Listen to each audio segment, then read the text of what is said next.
Fox News alert on the deadly shooting today in and around a commuter tram in the Netherlands. Dutch police naming a suspect in connection with the shooting. Authorities saying to be on the lookout for this.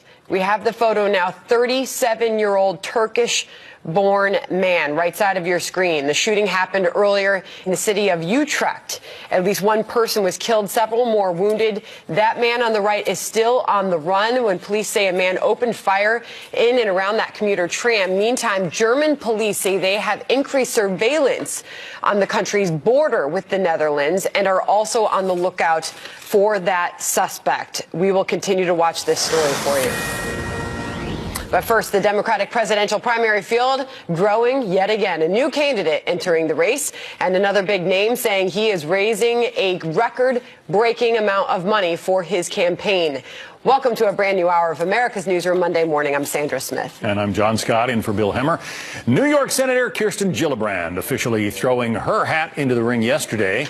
Meanwhile, Beto O'Rourke reporting that he raised more than $6.1 million in online contributions during the first 24 hours of his campaign. Mike Emanuel's live in Washington with more. Mike, so while it's a crowded field, we all know that by now, Beto sure has gotten a lot of attention and raised a lot of money. John, Sandra, good morning to you. No question about that. The money is pouring into Beto O'Rourke's campaign, and he's also gotten the Vanity Fair cover treatment with the quote saying, "I'm just born to do this." With all of that attention will come a great deal of scrutiny. This is our defining moment of truth. This may be our last best chance to get things right for one another, for this country, and for the planet. I want to make sure that the way in which we run, the way in which we speak to one another, is profoundly respectable. And respectable. New York Senator Kirsten Gillibrand making it official with a video announcement. Gillibrand says it is time for a leader who makes big, bold, brave choices. That's why I'm running for president, and it's why I'm asking you for your support. Our anthem asks a question, forcing every generation to make a choice. Will Brave win? Will Brave win? Will Brave win? Will Brave win? Will Brave win? Will Brave win? Let's answer for ours. With Congress out of town, Gillibrand is planning to spend the next couple of days in Iowa. Sandra? All right, Mike. And then there's the question about who is about to get in the race. I'm not naming any names, but who might be? Well, that's right. Former Vice President Joe Biden had a bit of a slip or a preview, depending on how you look at it. I know I get criticized. I'm told I get criticized by the new left. I have the most progressive record of anybody running for the anybody who would run.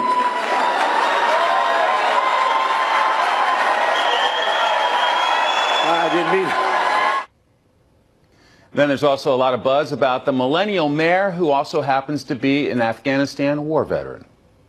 Because I'm not highly famous and I'm not personally wealthy, it takes a little bit to get the organization in place for a launch. You only get to launch once. And I got to tell you, I'm not going to make any news this morning, but all of the signs are pointing in the right direction. And when we do come out, it's going to be a big one. This crowded Democratic 2020 field may soon be standing room only. Sandra, John? Mike Emanuel, thank you. So for more on the 2020 Democratic presidential primary race, let's bring in today's A-team. John Bussey, associate editor for the Wall Street Journal and Fox News contributor. Morgan Ortagus, also a Fox News contributor. And Marianne Marsh, former senior advisor to John Kerry. Marianne, I want to start with you. Shocking. I said earlier, I don't think that Joe Biden slip was accidental. What do you think? Well, whether it's a slip or not, you start to see what kind of candidate Joe Biden will be in a presidential race. And if Joe Biden were a good presidential candidate, he would already be president. This is his third run, and he's never been a great presidential candidate. The other thing you learned from that speech the other day is that he is going to run as Obama's third term. That did not happen with Hillary Clinton in the White House. That's what he telegraphed by saying, I'm a progressive candidate. I'm more progressive. So everyone who's painting him as the centrist he was in other parts of his career made clear he's going to be the third term of Barack Obama. And that should tell you everything. One last point. The problem for Joe Biden, besides his performance as a presidential candidate, is his very long record in public life. He is going to have to explain a lot of his positions, like the Anita Hill hearings, like criminal justice, that don't look so good today. And in politics, when you're explaining, you're not winning. What do you think, John? You know, he's talking about being a progressive so that he placates the left wing of his party. This is a centrist guy, and what he has going for him probably, I think some would consider a liability, is his age. There's a disproportionate number of voters who are older. Older people tend to vote. They'll find a little bit of security in Biden, probably because they do know him, or they may have disagreed with him in the past, but he's a familiar face. So I'm not sure that there are as many liabilities for Biden going into this as there are positives. Well, Democratic Senator Chris Coons took the opportunity over the weekend to tout Joe Biden's strengths and his record. Here he is. Well, I think Joe Biden has a record that allows him to say that making big and bold progressive promises on the campaign trail is one thing. Having a real record of actually delivering on those things is quite another. Real leadership is actually enacting legislation that advances access to health care, that reins in Wall Street. And Joe Biden has a record as the vice president in the Obama-Biden administration that allows him to speak to that. So Morgan Coons said that he's confident that Biden will announce soon and that he will run a very forward-looking and optimistic campaign. Yes, so is Beto, and so is Cory Booker as well, also running optimistic campaigns. You know, it's interesting to me. I don't really see in modern political history running on your record and running on your experience as being something that really ignites the voters and getting excited, gets them excited. I mean, I think we've seen that play out. We saw Hillary Clinton try to say that she was more experienced than Donald Trump. We saw Mitt Romney try to say that against Barack Obama as it related to his business experience. And so I think you're going to have to find something else to motivate the voters. I mean, the elephant in the room is the $6.1 million that Beto raised on day one, which I think surprised many of us, although he raised $80 million in the Senate, so maybe it shouldn't have. We have Kirsten Gillibrand getting in over the weekend. So you have a lot of really credible people that are running. And with all of the noise, I just don't see this message of I'm the most experienced being the one to really rally the voters. Well, and he also seems to be saying I'm going to be the leftmost. He says I'm more progressive than anybody out there. And we've got some pretty left-leaning candidates already out there. Elections are won in the middle. Why doesn't Joe, if he's going to run, just kind of run as the centrist Joe that he always has been? Well, general elections are won in the middle. And what you have to do in a Democratic primary in the Republican Party, you know, you go to the sides. And in this primary for 2020, it's big left and outside. So I think Biden did that as an inoculation because he is getting painted as a centrist. But the real problem for Joe Biden, besides the thing I outlined before, is he hasn't run a campaign in 11 years. He does not have a campaign infrastructure. He has not raised money. He does not have grassroots fundraising like Beto, like Elizabeth Warren, like a lot of other people. He's going to have trouble raising money. He's going to have a tough time in this race, much tougher than you think. You think he's yesterday's news? He's the front runner today. I don't think he stays there.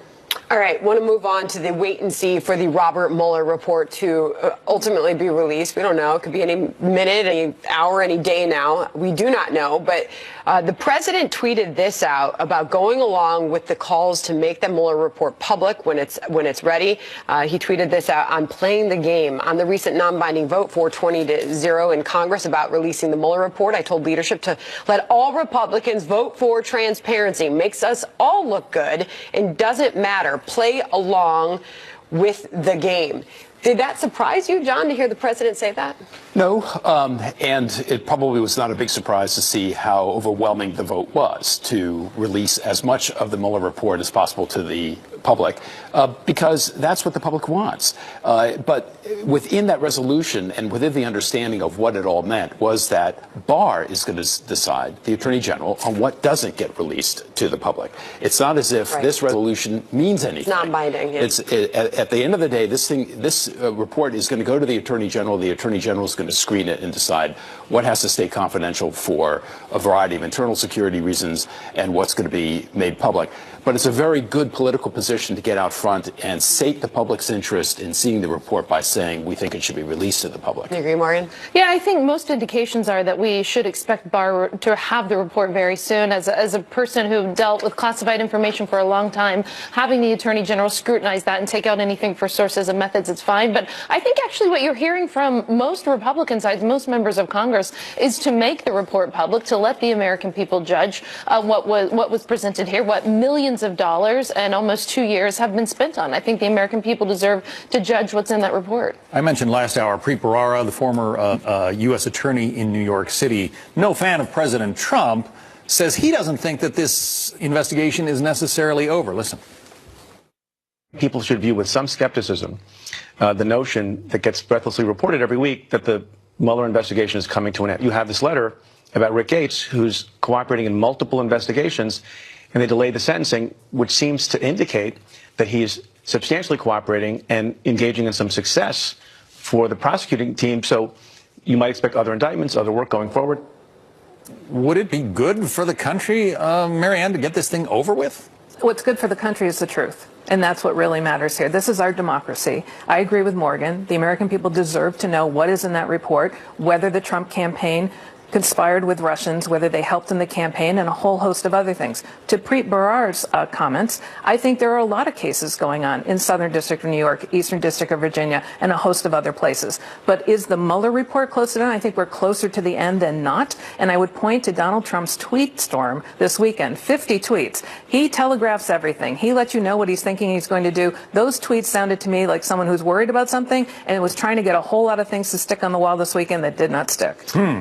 Morgan, I want to move on to the latest from Ilhan Omar. She has written a piece published in the Washington Post. Here's the headline, Tear. Ilhan Omar, we must apply our universal values to all nations. Only then will we achieve peace. In that piece, she writes, quote, here's a bit of it. When I criticize certain Israeli government actions in Gaza or settlements in the West Bank, it is because I believe these actions not only threaten the possibility of peace in the region, they also threaten the United States' own national security interests. My goal in speaking out at all times has been to encourage both sides to move toward a peaceful two-state solution.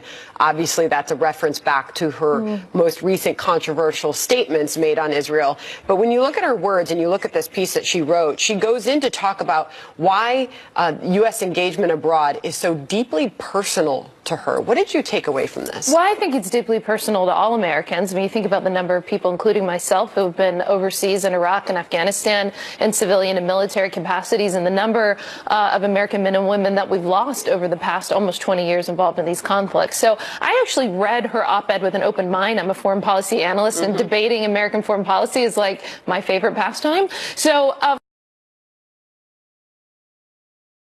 she espoused some very mainstream foreign policy views. In fact, she espoused some things that we hear the president say quite often about drawing back American military presence overseas. I mean, there was nothing in her op-ed that I thought was that out of the mainstream consensus for where American foreign policy should be.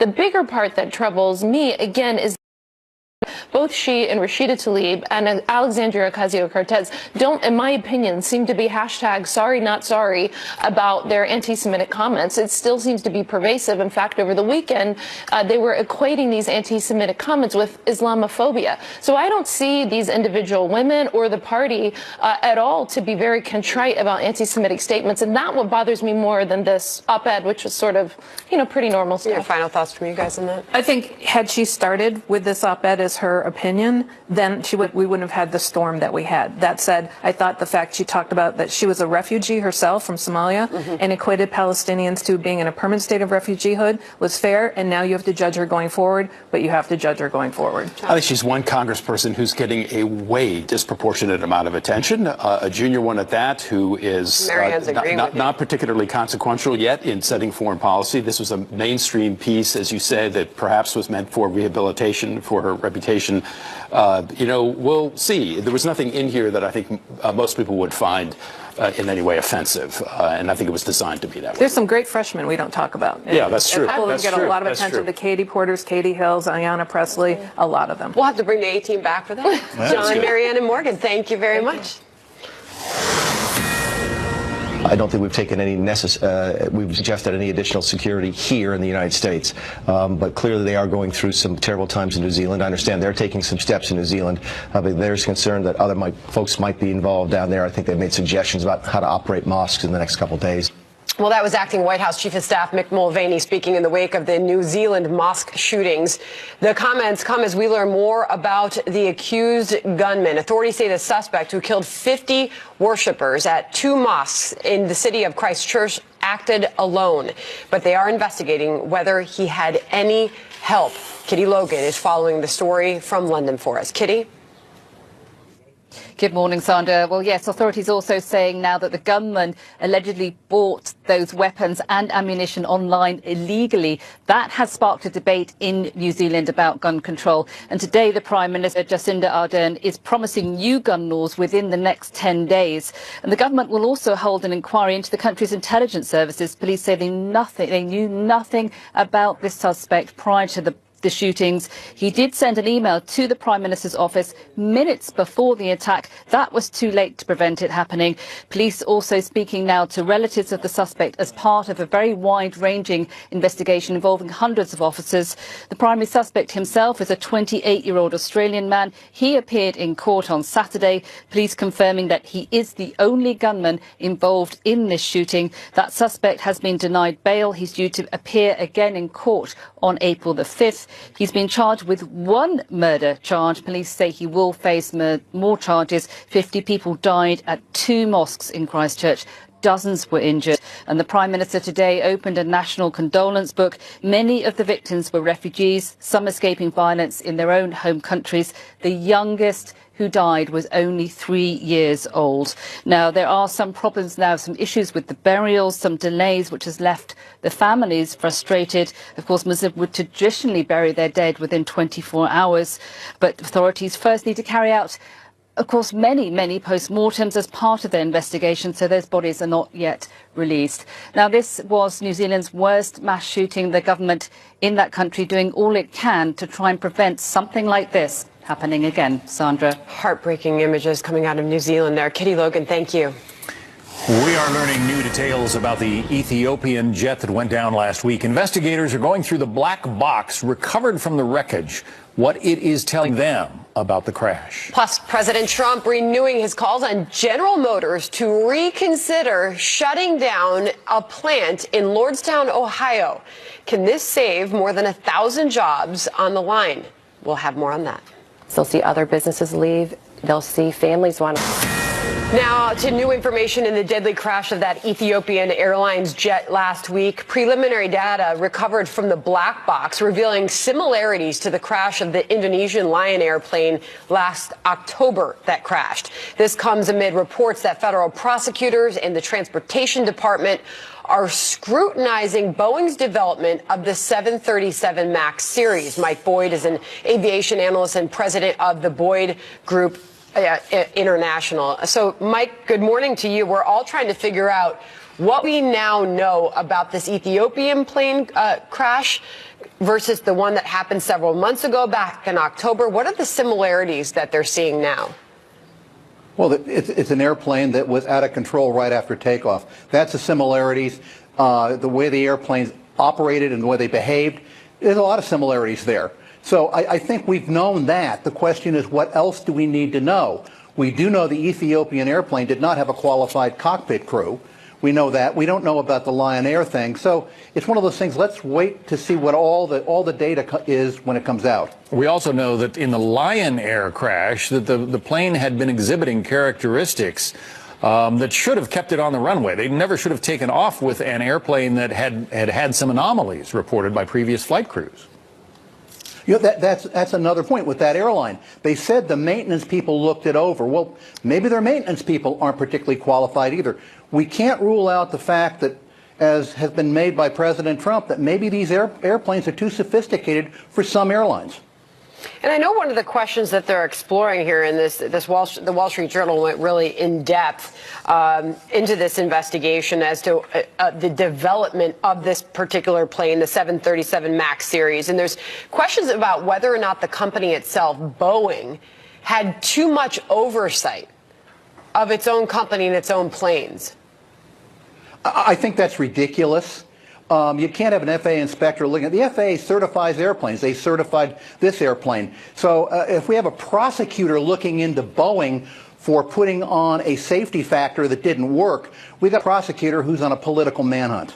We're watching some of the handout footage, I believe, that Boeing provided when they first developed this airplane. And the takeoff footage is remarkable. I mean, unloaded, lightly loaded, that airplane can practically fly straight up. It's got so much power relative to its size. And Isn't that part of what's going on here? They developed this maneuvering characteristics augmentation system, the MCAS system, to sort of bring the nose down in case pilots try to lift the nose too high? Or something else happens with the airplane, yes. So it was a safety feature that Boeing built into it. Now, they didn't make it clear enough to the pilots operating it initially, but it was a safety feature. So any prosecutor is going to go after Boeing for trying to add a safety feature. They're barking up the wrong airplane. But the problem is that the flight crews can't override that system unless they know specifically how to do that. And there are complaints that Boeing didn't issue enough directives or didn't simply teach the pilots how to do that. That's 100% accurate. That's exactly right, except in the U.S. they did implement training. So when the head of the pilots union at American Airlines comes out and says the airplane is safe, I'll take his word for it instead of Dianne Feinstein. So we do have a safe operation in the U.S. if the airplanes are operated by crews that are properly trained and maintained by crews that are properly trained. Well, and that's the point that I would make. I mean, U.S. flagged carriers, Southwest flies 34 of those planes, American flies, I think, 24, United flies some. There would have been problems in this country among the thousands of flights that those aircraft have made if there was some intrinsic problem with the aircraft, wouldn't there? There would have been. I think it's an issue that perhaps these smaller foreign carriers don't train their crews. Again, I get back to the same thing. When Ethiopian has a 200-hour pilot in the co-pilot seat, that is a real red flag. So I think we have an issue also with the operators not understanding the airplane, and I think that should be the path we go down from this point on. Well, and we do know that that anonymous database for pilots in the United States did reveal that some pilots flying these planes did anonymously, put in messages that they did experience problems flying these planes. That being said, the Department of Transportation inquiry, we'll see what comes of all of this, but it's going to raise a lot of questions about how this was designed, how the pilots were trained to fly this plane. Mike, currently these planes are grounded worldwide. What do you think it's going to take to get them back up in the skies again?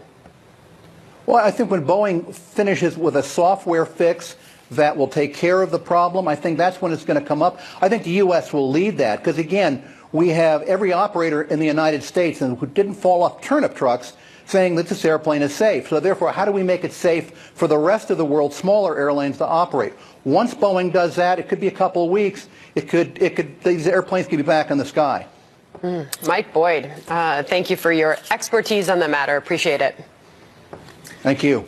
Meantime, U.S. coalition forces in Syria in a fierce battle to free the last ISIS stronghold there. We are live in the Middle East with breaking developments. Plus, a U.S. Navy vet sentenced to 10 years in prison in Iran, accused of insult. Fox News alert on Syria. U.S.-backed forces saying they are facing an uphill battle as they fight to recapture the last ISIS outpost in the country.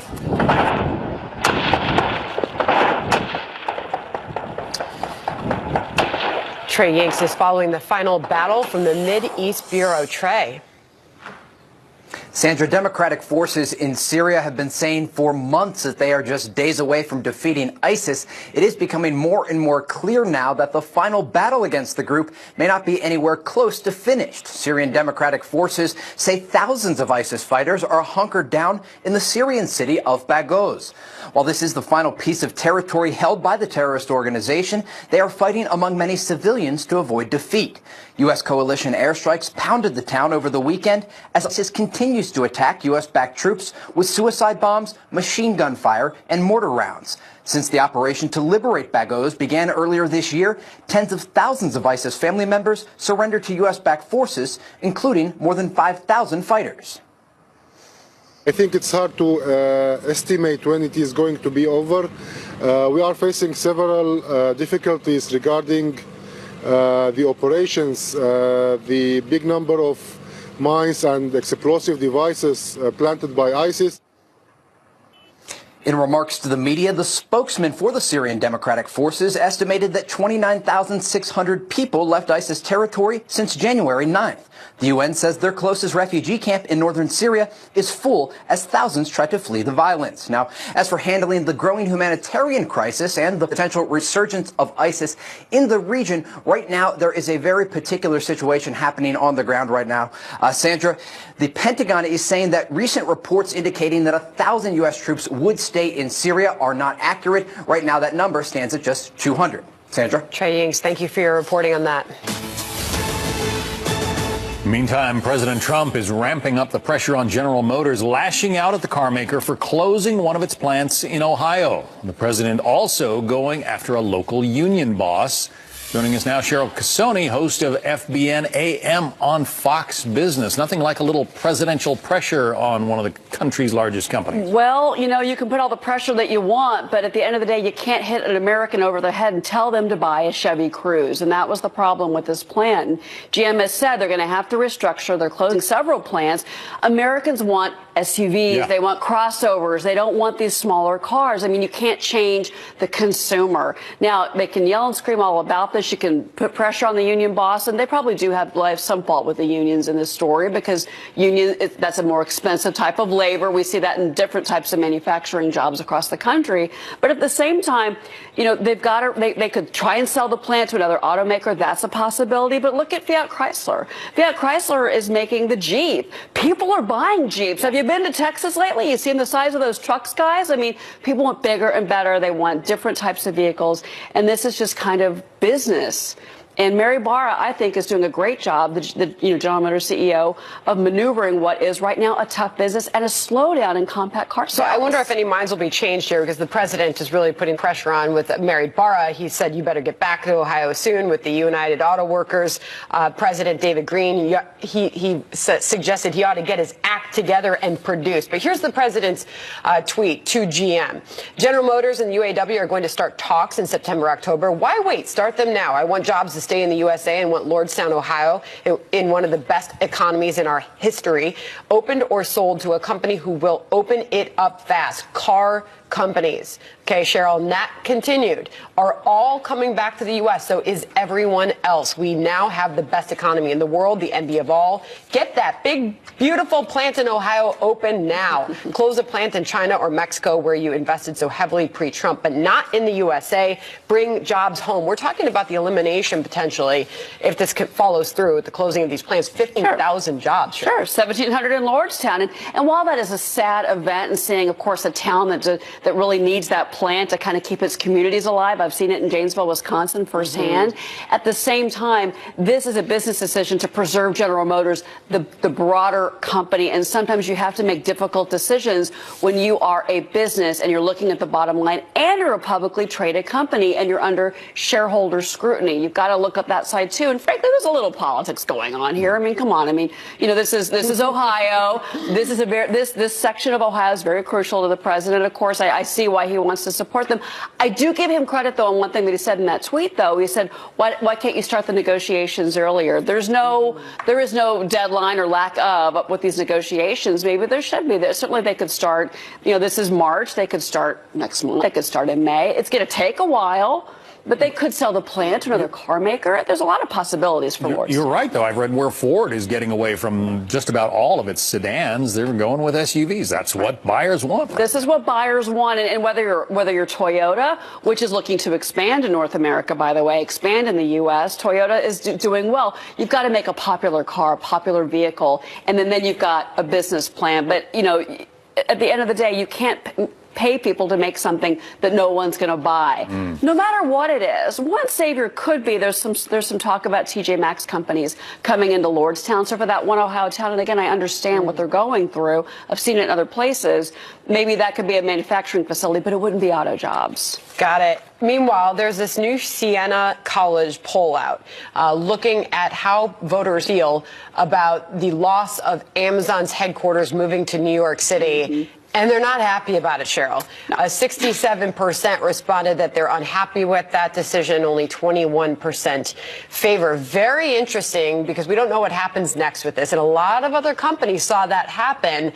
And Citadel, Ken Griffin, he was looking at where to put Citadel, Chicago-based Citadel. He said after he saw what happened with Amazon, he chose not to move the headquarters there. Doesn't know where he's going to go. But it did have a ripple effect. It certainly did. But here's what I find fascinating. We knew that New Yorkers wanted to see Amazon come that. And I think if you have Bill de Blasio and Governor Cuomo agreeing on something here in New York, that means that there's bipartisan support. I mean, even though they're in the same party, they're kind of not. So, I mean, look, at the end of the day, $150,000 for an average New Yorker a salary, 25,000 jobs, and I argued it was going to be more at all the bartenders, the dry cleaning services, the dog walkers. I was looking at like 40,000 jobs. The average person was like, yes, bring it. And it was a small group of very vocal politicians who would definitely went far left, far liberal, they empowered another small group and the unions. I mean, all of this was just kind of a big mess here in New York. But at the end of the day, yes, Amazon would have been great. And I am very worried about, because we are a high-tech state here in New York, as is New Jersey, as is Connecticut. These businesses, these large businesses, are going to think twice about coming to New York City for business. Yeah, because a lot of people think, oh, we've got Wall Street. As long as we've got Wall Street, New York is invincible. But a lot of those jobs, I mean, you can run Wall Street with a computer terminal. Wall Street is half of what it was before the financial crisis here in New York City. So many of the hedge funds, the private equity guys, they went to Florida because that is where you get a better tax deal. And Cuomo, I know he knows this, because if you don't have people, businesses and people living in your state, they're not paying taxes. And then how are you going to fix your roads and your bridges and everything else that it takes to keep a city like Manhattan in particular going? Really, this fight has been nasty, and it's been so disappointing to see what could have been a great thing for New York City. It's not over yet. Go away. Cheryl Casoni, great to see you. Good to see you. Fresh off running the New York City half yesterday. Oh, you're my running hero. Thanks, Cheryl. All right, well, historic flooding strikes the nation's heartland. We are trapped. We can't get in or out of Fremont, and so planes are flying in supplies from all over, little Learjets and Cessnas. The flooding blamed for at least 3 deaths, leaving hundreds of homes damaged there. And the worst may still be yet to come. A live report on that. All right, we are soon going to get new information about the Michael Cohen search warrant materials. The New York federal judge handling the case has ordered previously redacted versions of the warrant be made public tomorrow.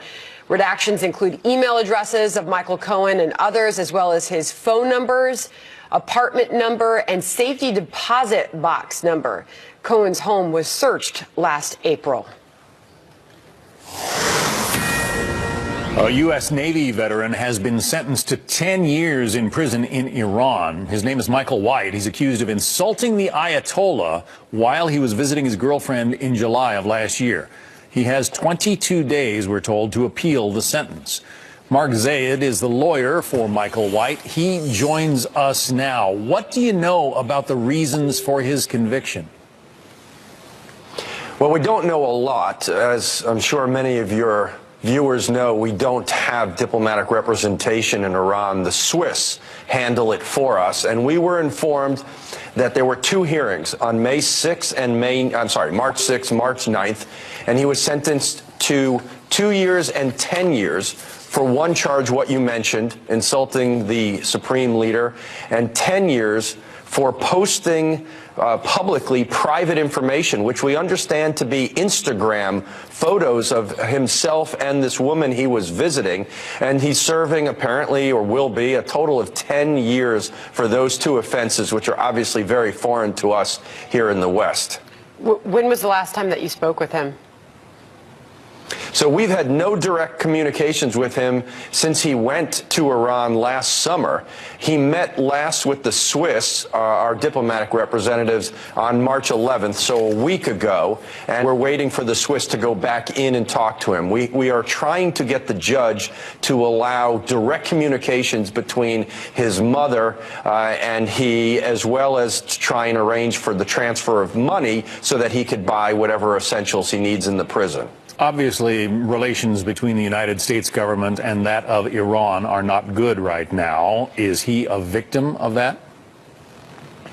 Oh, that's a good question. You know, we were at least hopeful that there were press reports that were saying that this was sort of a private offense, not anything relating to national security, espionage, anything of the like. Then there were some reports that it was a security offense. And then when we heard the latest, we've lost that wording at least again. But it's hard to tell at this point whether or not this is just an American who's unfortunately caught in a foreign legal system that is so different than us, or is he a pawn in the dire U.S.-Iran, foreign relationship.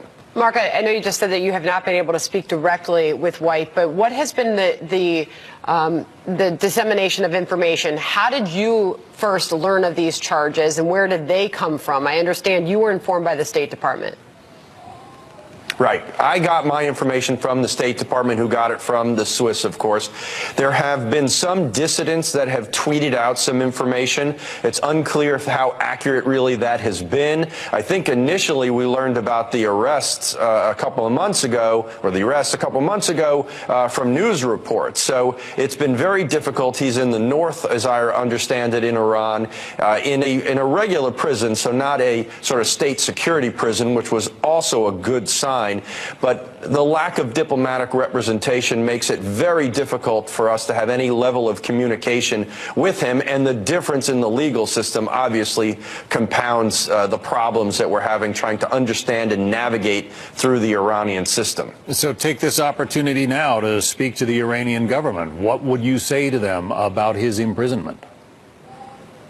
Yes, in fact, we've made an outreach before and would ask for some humanitarian gesture here that to take him home. He's actually quite ill. He's had cancer and other illnesses, and we're concerned that that's going to revive itself in his system. So we're hopeful that the Iranians will release him so he can come back home to his family. You've been in touch with the White House, with the president on this?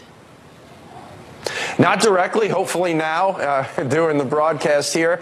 Certainly the State Department has been fantastic using the difficult system that it has at its disposal to go through the Swiss. And I imagine, especially now that he's been convicted, I should say, charged, tried, sentenced, and convicted literally in the same day, that now this has risen up to a higher political level that the White House will take notice and hopefully get involved. Mark, really quickly, what was he doing there in the first place? Apparently, he just went to visit a girlfriend, a woman he met online and established a relationship with. Just like any of us who might use dating apps here in the United States, for some reason he went to Iran. His name is Michael White. He's a U.S. Navy veteran, and he's been sentenced to at least 10 years in prison in Iran. Mark Zaid, his lawyer, good luck in helping him get free. Thank you. Thank you. Beto O'Rourke's presidential campaign officially got off to a start last week. But all right, March Madness is finally here.